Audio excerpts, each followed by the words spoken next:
¿Qué tal, iglesia? ¿Cómo estamos? ¿Estamos listos? ¿Por qué no inclinas tu rostro y ponemos en manos de Dios este tiempo? Y le decimos: Señor, gracias, Dios, porque tú eres bueno, Señor.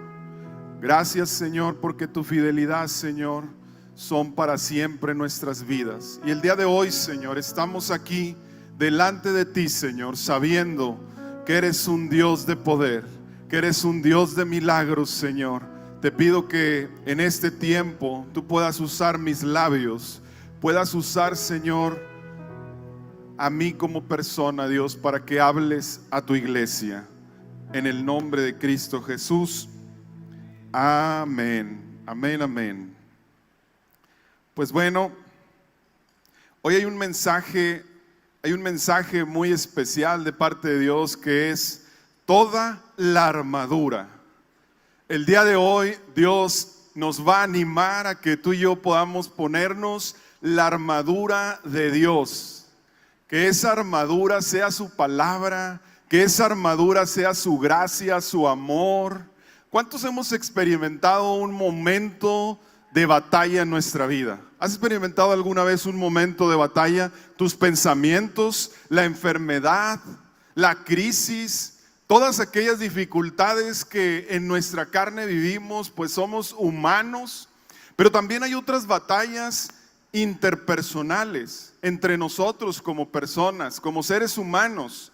¿Cuántas veces no nos fallamos unos a otros? ¿Cuántas veces no tenemos dificultades en el trabajo, en la familia, con nuestro jefe, en nuestro matrimonio, con nuestra esposa, con nuestro esposo, ¿verdad? Entre los vecinos. A veces tenemos aquellas también batallas donde decimos: híjole, Dios, ¿qué onda? A veces como esposos, a veces decimos: Señor, ¿te la llevas o te la mando, verdad? No se crean, mi esposa es increíble. Pero muchas veces tenemos tantas batallas interpersonales en nuestra vida que de verdad vienen a trastornar nuestra vida. Pero yo quiero decirte algo en esta primera parte. En esta primera parte hemos cometido algunos errores, hemos tenido ciertas perspectivas de la guerra, de la manera o las batallas que enfrentamos, ¿verdad? Porque a veces nos sentimos solos. Creemos que estamos solos, pero quiero decirte que tú tienes a un Dios gigante que está al frente de nuestras batallas. Y quiero decirte una buena noticia: Él pelea nuestras batallas. Tú no tienes que pelear la batalla, pero tenemos que entender su palabra. ¿Con quién es esa batalla? ¿Cómo son nuestras batallas? ¿Cuál es nuestra postura? ¿Cuál es la armadura que tenemos que portar para poder vencer como Cristo Jesús lo hizo, para sentirnos más que vencedores? ¿A quién le encanta ser más que vencedor? A todos, ¿verdad? Y quiero decirte que desde ya tú eres en Cristo más que vencedor. Y hemos, a lo largo seguramente de nuestra vida como creyentes, como cristianos, nos hemos contado muchas veces estos cuentos que nuestros enemigos solo son los humanos, solo son las personas. Como te decía, tu vecino, las personas que te rodean, los círculos, y los hemos tachado y decimos: estos son nuestros enemigos, estos me quieren ver mal, estos me critican, estos me hacen sentir mal, estos me han herido. Pero quiero decirte que en muchas ocasiones, como Pablo lo dice, ¿verdad? Dice que nuestra lucha es algo sobrenatural. Nuestra lucha es algo sobrenatural. Y eso sobrenatural es porque lo tenemos que entender que es algo sobrenatural, porque si no, en muchas ocasiones queremos luchar con nuestras fuerzas, con nuestros recursos, y ahí es cuando empezamos a agotarnos, cuando empezamos a distraernos de lo que Dios quiere hacer. A mí hay una ilustración que me enseñaba el pastor Javier y me encantó. Y esta ilustración es tan increíble y es la del ejército romano. Este imperio tenía un ejército extraordinario, ¿estamos de acuerdo? Era un ejército invencible. Era un ejército que se ponía de acuerdo Y ese ejército ilustraba o portaba una armadura tan increíble. Y hay dos armaduras que a mí me llaman la atención. La primera armadura es esta armadura es esta parte, pues sí, de su armadura, es la espada que ellos usaban. Usaban una espada de doble filo que los hacía invencibles. Usaban y portaban un escudo, que este escudo, fíjate nada más, medía alrededor de 1.5 metros, así que cuando ellos se agachaban, protegía todo su cuerpo. Pero lo más poderoso, iglesia, lo más poderoso de este escudo era que cuando ellos se unían, que cuando ellos se juntaban para poder defender, y cuando venía el ataque, venían los dardos, venían las flechas sobre ellos, cerraban filas, unían sus escudos, y quiero decirte que a ese lugar no entraba ni un rayo de luz. Pero porque era este escudo tan impresionante que los podía cubrir. Y eso los hacía extraordinariamente poderosos. Este imperio que nosotros vemos que tenía un gran ejército, no se devastó por su ejército, sino fue por cuestiones políticas, la soberbia, el chisme, la avaricia, el poder, ¿sí? Pero ahora Dios nos muestra a cada uno de nosotros cuál es la armadura. ¿Cuál es la armadura que tú y yo como hijos portamos? Ahí llegó el pastor Ricky. Ájale. La armadura que tú y yo portamos es una armadura sobrenatural. ¿Cuántos dicen amén? Una armadura sobrenatural. Voy a ir cerrando mi tiempo porque ahorita le voy a pasar el micrófono al pastor Ricky, pero quiero decirte esto. Esta armadura sobrenatural nos va a permitir poder cumplir la palabra de Efesios 6, 10, 11.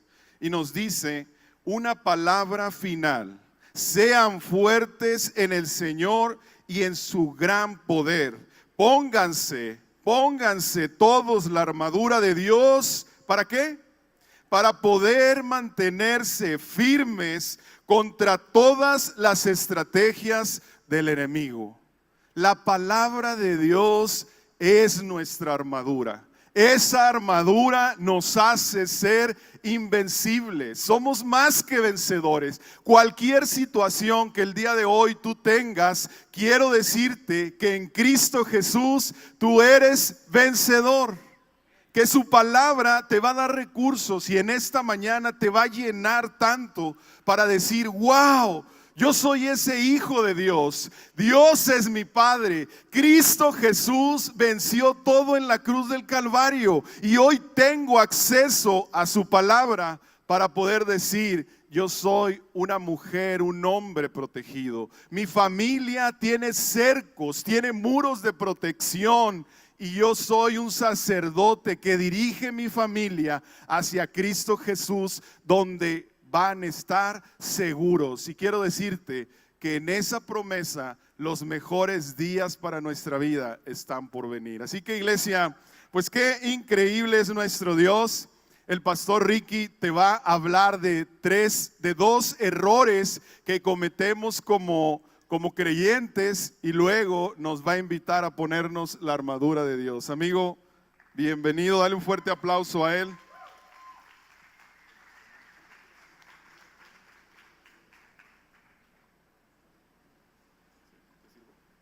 ¿Qué tal, iglesia? ¿Cómo estamos? ¿Qué tal el calorcito? Se siente fresquecito, ¿no?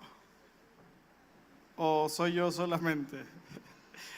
Iglesia, estamos en una serie sumamente importante y sumamente relevante, y es podernos poner toda la armadura del Señor. Pablo dice que nuestra lucha no es contra sangre ni carne. Hay dos principales errores que el creyente constantemente comete. El primero de ellos, en cuanto a la armadura y en cuanto a los ataques del enemigo, es pensar, número uno, que Satanás no tiene ninguna importancia, que ya no tiene ningún poder. La Biblia menciona en diferentes pasajes, Jesús dice que el enemigo Satanás es un ladrón que viene a robar, matar y destruir. En 1 Juan 5:19 dice: sabemos que somos hijos de Dios y que el mundo que nos rodea está controlado por el maligno. En 2 Corintios 4:4 dice: Satanás, quien es el Dios de este mundo, ha cegado la mente de los que no creen y son incapaces de ver la gloriosa luz de la buena noticia. No entienden este mensaje acerca de la gloria de Cristo, quien es la imagen exacta de Dios. Hechos 26:18: para que les abras los ojos a fin de que pasen de la obscuridad, ¿a dónde? A la luz. ¿Y del poder de quién? De Satanás a Dios. Entonces recibirán el perdón de sus pecados. Así que el primer error común en el creyente es pensar que no existe como tal un reino de las tinieblas y un reino de luz, y tenemos poco información, tenemos poca información, desarrollo y formación en cuanto a eso. Pero el otro error grande del creyente es querer ver a Satanás detrás de todo. Ese es el creyente que les cuenta las historias de que en mi casa se escuchó no quién sabe qué, y de seguro está ahí mi abuelita detrás de, y le mandan una foto y ve a Satanás detrás de todo. Se enferma y ve a Satanás, se poncha la llanta y ve a Satanás. Dijo: a Satanás me va a ponchar la llanta. No, es que hay que cambiar las llantas cada 3, 4 años. Ya se te había acabado y el calorcito de Torreón está muy bravo, y eso hace que explote las llantas. No es Satanás. En ocasiones también le atribuimos a Satanás consecuencias y temporadas por nuestra desobediencia y nuestra falta de relación y sabiduría en diferentes circunstancias, en diferentes temporadas. Entonces también ese es un error del enemigo, un error del creyente. Pero ¿qué vamos a hacer nosotros? Nosotros vamos a entender que el enemigo número 1 ha sido vencido en la cruz del Calvario, y que toda nuestra victoria completa y absoluta se encuentra en la persona de Cristo Jesús. Tú eres vencedor en Cristo Jesús, y el enemigo, según la Biblia, está debajo de sus pies, debajo de tus pies, debajo de los pies de la iglesia. Así que tú y yo tenemos que entender esta posición. Lo que va a intentar hacer el enemigo es robarte esa posición, va a querer distraerte de esa posición, va a querer hacerte entender con diferentes estrategias que tú no eres un hijo de Dios, que tú no te mereces el amor de Dios, que tú no mereces el perdón de sus pecados. Y cuando tú comienzas a creer esas mentiras, comienzas a separarte de la posición que Dios te ha dado en Cristo Jesús. En Efesios vimos toda esta temporada que el Señor nos ha sentado y nos ha puesto juntamente con Cristo. ¿En dónde? En lugares celestiales. Tú y yo luchamos la batalla espiritual desde una posición celestial y de victoria. El apóstol Pablo, para cerrar la carta y concluir toda la doctrina de la salvación, para concluir toda la enseñanza de cómo es vivir en armonía los unos con los otros, los padres con los hijos con los padres, los esposos con las esposas, termina con la siguiente oración o la siguiente enseñanza. Y la pregunta que yo te quiero hacer es: ¿cómo podremos resistir a Satanás? ¿Cómo podremos resistir a Satanás con el poder divino? Pablo contesta: vestidos de toda la armadura de Dios. El propósito de ese equipo es que puedas estar firme contra las acechanzas del diablo. El pasaje no describe una campaña agresiva contra el diablo. ¿Qué quiere decir esto? Si tú lees Efesios 6 del 12 al 18, no es una campaña del creyente haciéndole guerra a Satanás y diciéndole, no. La campaña aquí que nos propone Pablo es Satanás queriendo venir a sacarnos de la posición que tú y yo ya hemos recibido. Por eso 6 de las armaduras descritas en este lugar son armaduras meramente de defensa y protección. Te voy a decir por qué. Porque en la guerra, aquellos que atacaban eran aquellos que no estaban en una posición de desventaja. Aquellos que atacaban a un reino fortificado, a un reino que tenía muros, que tenía toda una fortificación. Por eso hace referencia a nuestra victoria en Cristo Jesús, porque tú estás posicionado en el reino de la luz admirable. Y tú y yo ahora defendemos nuestra posición. Tú y yo podemos pararnos. Hay diferentes enemigos contemporáneos que el día de hoy yo puedo ver. El enemigo de la conformidad, el enemigo de la comodidad. Muchos de nosotros estamos muy comoditos. Muchos de nosotros tenemos una mentalidad mediocre. Muchos de nosotros también podemos estar en las acechanzas del enemigo, con el corazón que siempre ve lo malo de la iglesia y nunca se suma al cielo, que tiene apatía contra las cosas de Dios. Pero Pablo dice, resistan, pónganse toda la armadura de Dios para mantenerse firme contra las estrategias del diablo. Y voy a leer versículo 13, si me puedes acompañar. Por lo tanto, pónganse todas las piezas de la armadura de Dios para que puedan resistir al enemigo en el tiempo del mal. Así después ¿de qué? O sea, sí va a haber batalla, sí va a haber lucha. Sí va a venir el enemigo a querer desanimarte una y otra vez en tus diferentes etapas de tu vida con Cristo. Pero dice, todavía seguirá de pie firmes. Defiendan su posición poniéndose, y ahí es donde voy a iniciar, el cinto de la verdad. Ahora, cuando habla del cinto de la verdad, era un cinto que los soldados se ponían para poder ahí ponerse la daga o la espada y tener las manos libres y poderlas utilizar. El cinto de la verdad meramente no hace alusión a la palabra de Dios. A decir, el cinto de la verdad aquí no se refiere tanto a eso. Hay comentaristas que dicen que tal vez puede ser la palabra de Dios, ceñirnos con la palabra de Dios. Pero aquí va un poco más profundo, y aquí es donde yo quiero que tú y yo podamos entender uno de los principios de guerra espiritual para poder tener éxito. Porque tú y yo podemos querernos poner toda la armadura de Dios. Tú y yo queremos luchar contra el enemigo, pero si no ponemos en principio el ponernos el cinto de la verdad, no vamos a poder tener éxito. En 1 Samuel 15:22 dice, pero Samuel respondió, ¿qué es lo que más le agrada al Señor? ¿Tus ofrendas quemadas y sacrificios, o que obedezcas su voz? Escucha, la obediencia es mejor que el sacrificio, y la sumisión es mejor que ofrecer la grasa de carneros. El ponernos el cinturón de la verdad quiere decir vivir una vida de integridad. Hello, ¿alguien está escuchando?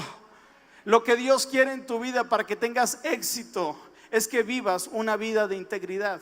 ¿Qué quiere decir eso? Que dejes que la palabra del Señor te transforme.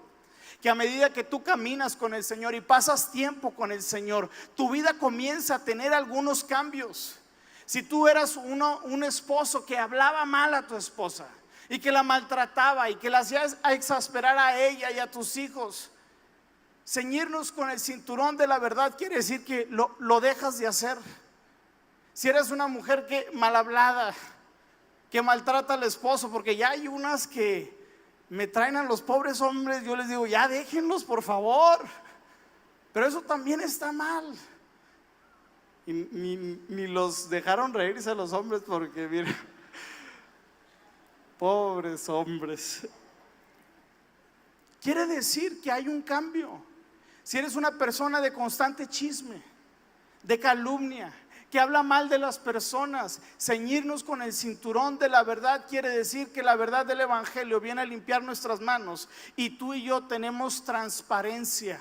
Tú y yo vivimos y somos una sola persona dentro de la iglesia y fuera de la iglesia. En ocasiones yo conozco gente que aquí es bien apática, llega y tiene una cara de fuchi. En las predicaciones tiene cara de fuchi, pero velo afuera de la iglesia y es el alma del trabajo y con todos cotorrea. Es dos personas. Tú y yo, para poder tener éxito en nuestra vida espiritual, es tratar de alinear lo que creemos con la forma en la que vivimos. De esa forma, tú y yo estaremos representando y reconociendo a Cristo en nuestra vida, poniéndonos el cinturón de la verdad. David, después de haberla regado, Salmo 51, versículo 6 dice: pero tú deseas honradez desde el vientre, y aún allí me enseñas sabiduría. Iglesia, el evangelio de Cristo tiene el poder para cambiar toda tu vida por completo, y que no haya una o dos o tres o cuatro versiones. Seas una versión en tu casa, una versión en el trabajo y una versión en donde te encuentres. Nadie dice amén. Número 2 dice: y la coraza de justicia de Dios. Tenemos la justicia que es impartida por parte de Dios. ¿Estamos de acuerdo? Cuando tú y yo llegamos a los pies de Cristo, nosotros somos cubiertos ahora con la justicia de Cristo Jesús, porque recibimos de Cristo todo lo que Él obtuvo en la cruz del Calvario y la forma en la que Él vivió. Pero aquí quiero irme más profundo. No solamente es sentirte tú justificado, porque muchos de nosotros entendemos la gracia, muchos de nosotros comprendemos que Dios nos perdona, pero aquí, para poder tener éxito en la contraguerra espiritual, va mucho más profundo, a una fe que fue la fe que habló Santiago en Santiago 2:21. ¿No recuerdas que nuestro antepasado Abraham fue declarado justo ante Dios por sus qué? Dice, dígalo conmigo, por sus qué acciones, cuando ofreció a su hijo Isaac sobre el altar. ¿Ya ves su qué? Dígalo conmigo, su fe y sus acciones actuaron en qué? Sus acciones hicieron que su fe fuera completa. Querido y querida amiga, éxito en la guerra espiritual es que nuestra fe empate nuestras acciones. Porque no vamos a andar pudiendo reprender al diablo y quítate de aquí y haciendo mil de cosas, cuando no vivimos vidas de integridad, cuando no dejamos que la palabra nos confronte, nos corte como un bisturí, saque aquellos tumores, aquellos cánceres, aquellas cosas que simplemente no le hemos permitido al Señor que lo quite de nuestra vida. Muchos de ustedes o nosotros llevamos años con un sentimiento de amargura, tal vez contra tu padre, y tu padre ya tal vez ya se murió, pero la palabra de Dios te lleva a perdonar, te lleva a soltar. Tú y yo, para poder tener éxito en la guerra espiritual, tenemos que ir en un constante cambio y un constante crecimiento, no en el conocimiento solamente de la palabra de Dios, sino en la aplicación de la palabra de Dios en nuestras vidas. A eso se refiere la coraza de justicia de Dios. Sí, la justicia de Cristo que me perdona y me transforma, pero también la del Espíritu Santo que me habilita para poder caminar y vivir ecuánimamente. ¿Qué quiere decir? Vivir justamente, vivir honradamente, vivir una vida que le agrada al Señor. No solamente tener una fe que le agrade al Señor. Hello.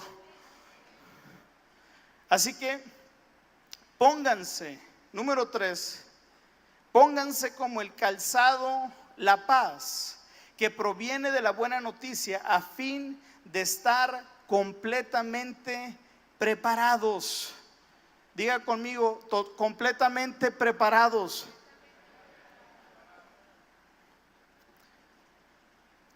Y esto yo le llamo es poder disfrutar completamente lo que el Señor te ha dado. Una y otra vez nosotros como iglesia hemos compartido acerca de los beneficios de la cruz. Cristo te ha venido a perdonar, Cristo te ha venido a sanar, Cristo ha venido a curar el corazón abatido y que el espíritu de angustia se convierta en un espíritu de gozo y de transformación. Ponernos el calzado de la paz que proviene de la buena noticia es caminar en las buenas noticias, en las que tú y yo no tuvimos que hacer nada para poder recibir el mayor regalo de salvación, que es la vida de nuestro Señor Jesucristo. Ponernos esos calzados es permitir vivir en esas promesas y decirle: Señor, yo y mi casa queremos vivir para tus propósitos. Yo en mi casa, yo y mi familia, con los dones, con lo que me has dado, serviremos al Señor con entusiasmo. El calzado del evangelio es vivir en esta dinámica de entender que hemos sido trasladados del reino de oscuridad al reino de nuestro amado Señor Jesucristo. Aunque enfrentamos pruebas, no nos dejamos amedrentar. Aunque nos enfermamos, entendemos que Cristo Jesús venció toda enfermedad en la cruz del Calvario. Aunque alguien nos haya ofendido, entendemos que el Señor nos ha perdonado y que ahora nosotros tenemos libertad para poder perdonar y vivir una vida libre en el nombre de Jesús. Venga, dale un fuerte aplauso al Señor. Jesús dijo en Juan capítulo 16, versículo 33. Es un pasaje hermoso. Fueron de los primeros pasajes que yo aprendí cuando llegué al caminar cristiano, y dice: estas cosas os he hablado para que en mí tengáis paz. ¿Para que en quién? En Cristo Jesús. Querido amigo, la paz que estás buscando no la vas a hallar, escúchame bien, teniendo más ceros en tu cuenta. La paz de Cristo tampoco la vas a encontrar con otra persona. Muchos aquí están buscando una pareja, un amigo, un noviecillo, una noviecilla. La paz no te la va a dar otra persona. La paz que tu alma está añorando es la paz que solamente Cristo te puede venir a ofrecer. Creo que es en Eclesiastés 3 donde Salomón habla que el Señor insertó eternidad en cada corazón. Tú y yo, cuando nos separamos de la fuente, que Jesús dijo: sin mí nada podéis hacer. Cuando tú y yo nos separamos de la fuente que es Cristo y queremos llenarnos esta insatisfacción con algo terrenal, con algo que se ve, escúchame bien, amigo, vas a terminar defraudado o vas a terminar defraudando a otras personas. Porque es solamente Cristo el que nos puede satisfacer. Eso yo lo he entendido en mi matrimonio, en mi relación con Natalie. Hay cosas que yo no puedo suplir para ella y hay cosas que ella no puede suplir para mí, y está bien. Yo no le voy a cargar con el peso que solamente Dios tiene para satisfacer mi vida, y no le voy a estar demandando cosas a ella que no las puede hacer porque es humano y se va a agotar y se va a cansar, y está bien, porque ella no fue diseñada para satisfacer completamente mi vida. Solamente Cristo, escúchame bien, y solo Cristo es el que puede satisfacer la hambre y la sed que hay en tu corazón. Ahora, ¿por qué es importante esto? ¿Por qué nos habla la paz que proviene de la buena noticia?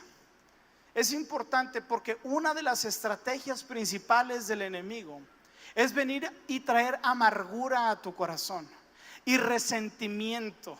Y lo hace de maneras muy creativas. Satanás no tiene poder creativo, solamente Dios. Pero él sistemáticamente viene y te siembra pensamientos. ¿Por qué no te saludó? ¿Por qué no te dijo buenos días? Oye, ¿por qué no te hizo el desayuno? Y comienza uno y tras otro y tras otro. Y hay veces que pueden ir trascendiendo esas heridas, esos pensamientos, esas emociones. En Hebreos nos dice que nos cuidemos de que ninguna raíz de amargura crezca en nuestro corazón, y eso termine no solamente envenenándote a ti, sino envenenándote a muchos. Ponernos nosotros el calzado de la paz que proviene de la buena noticia nos anticipa a tener un corazón sano que perdona, porque las buenas noticias, número uno, declaran que tú y yo somos culpables y necesitamos un Salvador y un Redentor. Así que tú y yo, para poder entrar al reino de los cielos, necesitamos vivir de rodillas, arrepentidos, diciéndole al Señor: te necesito. Pero como tú entiendes y has sido perdonado y la sangre de Cristo te ha cubierto, y has entendido que el precio que Cristo pagó en la cruz del Calvario era tan grande y tan inmenso y tan imposible de pagar, pero aún así lo recibiste, ahora no tienes excusa y te quedas sin argumentos para poder perdonar al que te ha ofendido. Las buenas nuevas nos permiten vivir, escúchame bien, iglesia, una vida sin un corazón resentido. Yo digo, ¿cómo sería nuestra iglesia? ¿Cómo sería tu vida si no vivieras con un corazón resentido? Hello. Yo creo que muchos dardos del enemigo se pudieran frenar al entender el calzado de la paz que proviene de la buena noticia.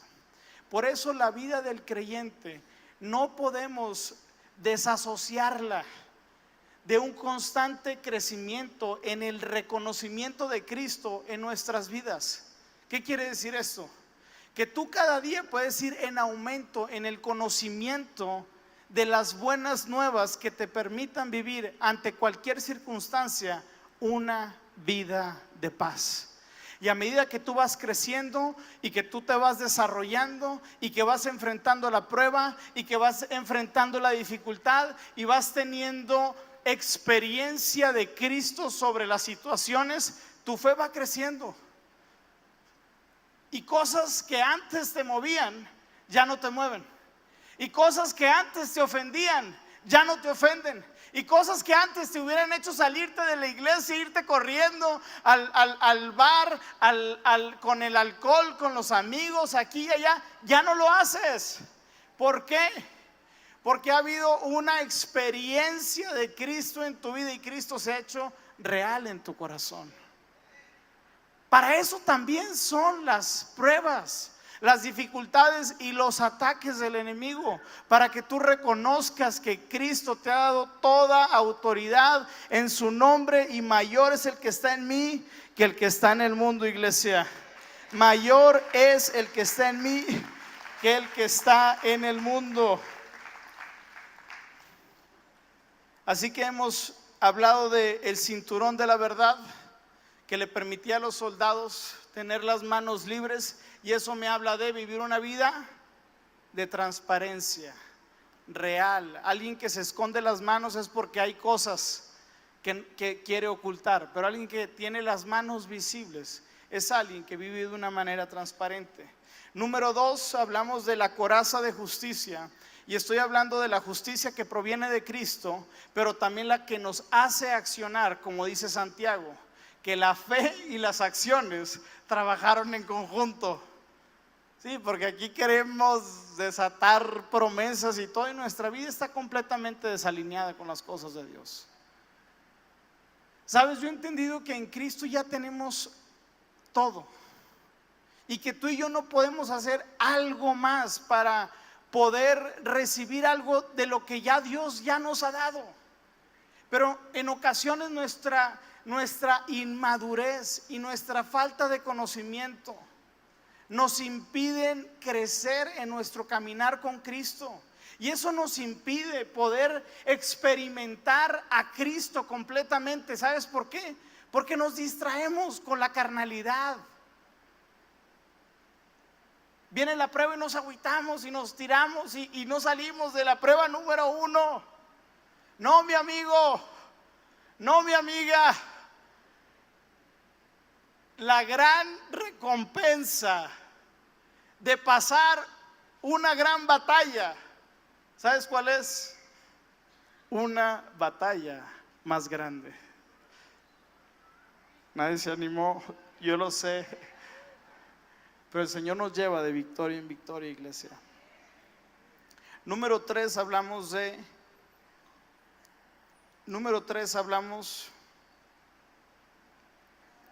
del calzado de la paz. Número 4, además de todo, levanten, si me pueden apoyar con el piano. Además de todo esto, levanten el escudo de la fe para detener las flechas encendidas del diablo. Aquí hay 4 cosas que podemos notar rápidamente. Número 1, habla de tomar. ¿Qué quiere decir? De recoger. Habla de levantar del suelo, y eso expresa una iniciativa voluntaria del soldado cristiano para empujar y levantar el escudo. ¿Qué quiere decir esto? Que en ocasiones tú y yo tenemos que levantar el escudo de la fe para hacer frente contra esos dardos del enemigo. Y el escudo que Pablo menciona aquí no es un escudo que en otras traducciones aspi o escudo pequeño, que era un redondito de normalmente 70 centímetros de diámetro que usaban los soldados de caballo. El escudo que él habla es un escudo alargado de más de 1 metro de largo, que cubría desde la espinilla hasta a la altura de las rodillas hasta la altura de los ojos. Y Pablo habla de ese escudo, del escudo de la fe, y entendemos como fe como una firme adherencia a la verdad que nos ha sido revelada. Cada uno tiene una porción de fe, y la fe que tienes ahorita es la que necesitas para la prueba en la que el día de hoy estás. No necesitas una mayor revelación. Claro que queremos ir creciendo en un conocimiento de Dios, pero en la fe que se te ha ido depositando, que has ido cultivando, que has ido creciendo, es la fe que tú y yo tenemos que levantar cuando vienen los dardos del enemigo. Por eso yo les digo, nosotros queremos ir creciendo el conocimiento de Dios en nuestras vidas, para que nuestro escudo de la fe sea aún mayor. Es una firme adherencia a creer y saber que el Señor es el que cubre nuestra retaguardia, que el Señor es el que va delante de nosotros. El escudo de la fe es la que nos permite creer y confiar que aunque nuestros hijos el día de hoy estén lejos, que aunque nuestros hijos el día de hoy estén perdidos, que aunque nuestros hijos el día de hoy se estén emborrachando y no estén el día de hoy en los caminos del Señor, el escudo de la fe nos hace creer que nuestros hijos volverán a casa y servirán al Señor. El escudo de la fe me permite confiar que el Señor me guiará en verdes pastos, aun cuando esté pasando por valle de sombra de muerte, aun cuando esté en mi peor temporada. El escudo de la fe me permite levantar aquellos dardos, aquellos pensamientos, para que vengan y se detengan con la fe que el Señor te ha dado. Madres, levanten el escudo de la fe. Levanten el escudo de la fe en su casa. No se rindan, madres. Yo sé el resultado de unos padres que una y otra vez el escudo de la fe lo tuvieron que levantar, porque la razón, la circunstancia, lo que ellos estaban pasando, pues ¿para qué luchar si mis hijos se perdieron? ¿Para qué luchar si económicamente no me está yendo como quiero? Señor, dediqué mi vida a servirte y ahora veme. ¿Cómo? Pero tú y yo no podemos cansarnos de levantar el escudo de la fe. Te quiero decir por qué, mi querido amigo y mi querida amiga. Porque el Señor nunca cambia. Y si el Señor ha dado una promesa, el Señor la cumplirá. Si el Señor te ha dado una promesa, escúchame bien, la va a cumplir. Lo que el enemigo puede venir a hacer es estorbarte. Lo que el enemigo puede hacer es quitarte del lugar y el terreno en donde estás. Pero para eso tú y yo, querido amigo y querida amiga, levantamos con certeza y con confianza el escudo de la fe. Y declaramos verdades como 2 de Corintios, que el enemigo no tiene parte ni suerte en nuestra casa, en nuestra familia, que el Señor nos ha bendecido, que seremos cabeza y que no seremos cola, que tenemos un buen pastor, que el Señor es el Dios de los ejércitos celestiales, que va al frente de nuestro batallón, que es el que pelea nuestras batallas. ¿Alguien está escuchando el día de hoy? ¿Alguien está escuchando el día de hoy, iglesia? El Señor es el que va al frente de nuestras batallas. Tendremos que tomar el escudo de la fe.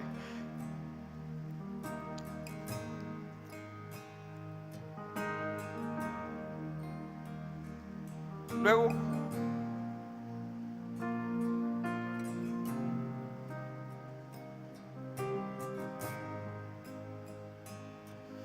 dice: pónganse la salvación como casco y tomen la espada del Espíritu, la cual es la palabra de Dios.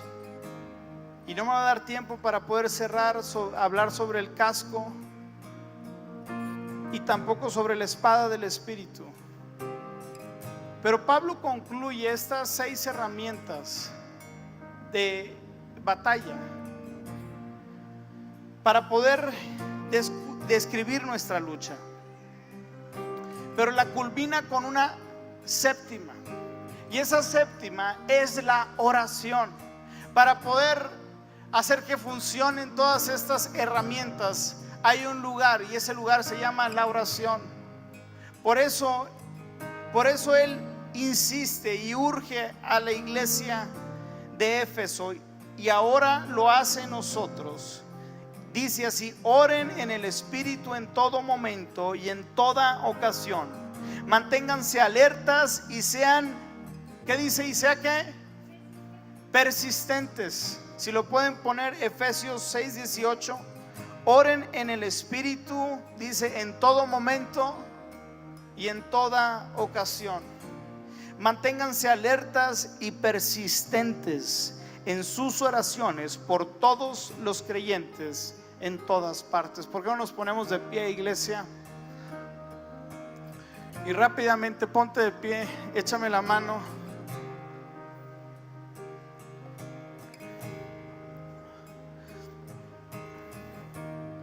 El día de hoy vamos a cerrar este tiempo con un tiempo de guerra espiritual, declarando las promesas del Señor.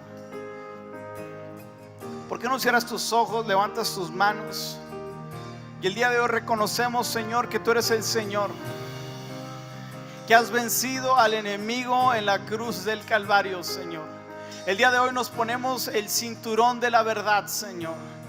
El día de hoy, Señor, decidimos caminar en integridad, Señor, para que tu vida, Señor, sea manifiesta en mi vida, Señor. El día de hoy queremos declarar tu palabra con firmeza, Señor, y con confianza, Señor. El día de hoy declaramos que el enemigo fue vencido en la cruz del Calvario, y que públicamente, Señor, lo exhibiste a él, a sus demonios y toda potestad, Señor. Y con confianza te pedimos, Señor, en el nombre poderoso de Jesús, Señor, que toda acechanza del enemigo y artimaña sea frustrada en el nombre de Jesús, Señor. El día de hoy queremos, Señor, orar por nuestros hijos y declarar bendición sobre las familias de Presencia. Comienza a orar, no quiero ver gente que no hable, comienza a interceder. El Señor escucha tus oraciones. Comienza a orar por tu familia y comienza a decirle: Señor, tú bendices y tú proteges mi casa.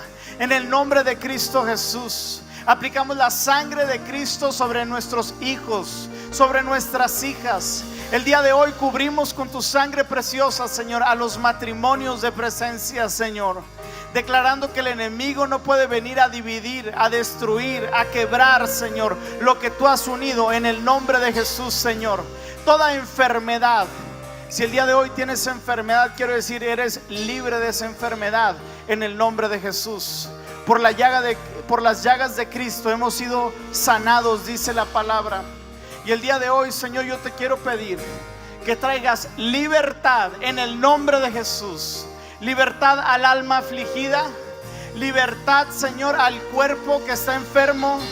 Señor, el día de hoy yo te pido que cambies mi lamento en gozo y mi tristeza en baile en el nombre de Jesús, Señor. El día de hoy estás avivando a la iglesia. El día de hoy estamos ciñéndonos con la verdad que proviene de tu palabra, Señor. El día de hoy creemos lo que dice tu palabra, Señor, que te veremos obrar. Señor, en el nombre de Jesús atamos y echamos fuera todo espíritu de angustia en el nombre de Jesús. Atamos y echamos fuera todo espíritu de avaricia en el nombre poderoso de Cristo Jesús.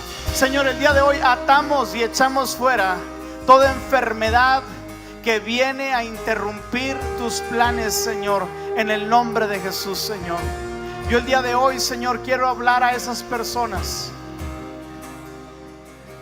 que hay apatía en su corazón, apatía por las cosas de Dios, que hay religión, que hay legalismo, que hay un espíritu fariseísmo sobre tu vida y sobre tu casa. Vienes aquí, muestras una casa y allá afuera eres otra persona. Eso se llama legalismo. Pero en el nombre de Cristo Jesús, el día de hoy se rompen toda cadena, Señor, que nos obliga a querer seguir cumpliendo la ley, Señor. El día de hoy, Señor, nos declaramos libres en el nombre de Jesús para adorar al Rey de Reyes y Señor de Señores. El día de hoy hay libertad en tu casa, Señor, para adorar al Rey, para glorificarte, Señor. El día de hoy te estás moviendo, Señor, porque hay una iglesia que te adora, hay una iglesia que te alaba, hay una iglesia que está prendida, que está encendida, que quiere más de tu presencia, más, Señor, queremos más. Queremos que nos lleves a una nueva dimensión en el nombre poderoso. Venga, iglesia, dale un fuerte aplauso al Señor.